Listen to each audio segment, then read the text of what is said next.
Assalamu alaikum everyone. How are you all? Hope you are all doing great today. So today I want to share Surah Al-Fil and its translation and tafsir. Let's start. Bismillahirrahmanirrahim. Alam tara kayfa fa'ala rabbuka bi ashabil fil. O beloved Muhammad, did you not see how your Lord dealt with the people of elephant? Alam yajal kaidahum fi tazlil. Did he not put their tricks into devastation? وَأَرْسَلَ عَلَيْهِمْ طَيْرًا أَبَابِيلَ and sent swarm of birds over them. ترميهم بحجارة من سجيل, striking them with stone of packed clay.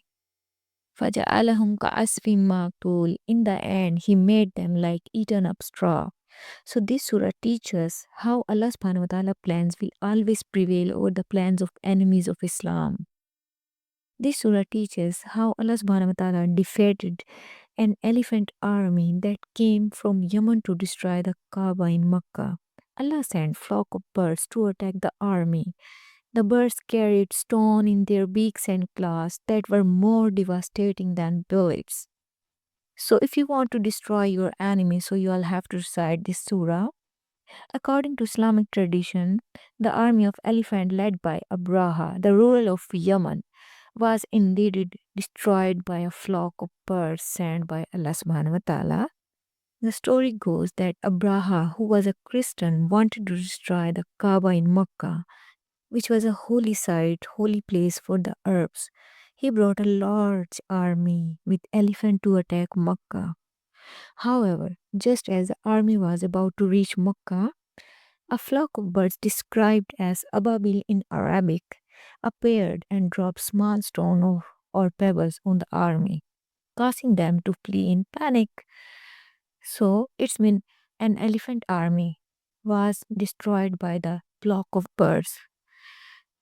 So it's mean Allah's plan will always prevail over the plan of his enemy. This surah reminds us Allah's infinite power and ability to protect his holy places and his servants. This surah also teaches Abraham's plan to destroy the Kaaba was defeated by Allah's plan.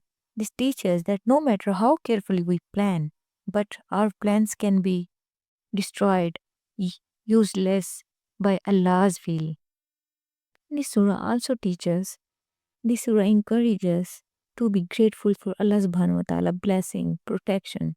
The people of Makkah were saved from destruction, and this should inspire us to be thankful to Allah subhanahu wa ta'ala. So this surah teaches how Allah subhanahu wa ta'ala destroyed the plan of Yemen king who was wanted to destroy Holy Kaaba. Then Allah subhanahu wa ta'ala destroyed his plan with a flock of birds, and by Allah subhanahu wa ta'ala, it's mean Allah repelled their plans, and Allah's power will always prevail over the power of enemies of Islam. And we all have to remember Allah's power, and we all have to remember all the time Allah subhanahu wa ta'ala, and we all have to recite Holy Quran on the daily basis. In this way, Allah subhanahu wa ta'ala will be happy with you people. This story teaches that Allah subhanahu wa ta'ala repelled their plan and sent flock of birds to destroy their plan to defeat army sent by the Yemen king because he wanted to destroy the holy Kaaba, but Allah's plan will always prevail to destroy his enemies' plans. So we'll have to remember Allah subhanahu wa ta'ala all the time. We'll have to pray for Allah subhanahu wa ta'ala all the time. In this way, Allah subhanahu wa ta'ala will be happy. Thank you very much. Allah Hafiz.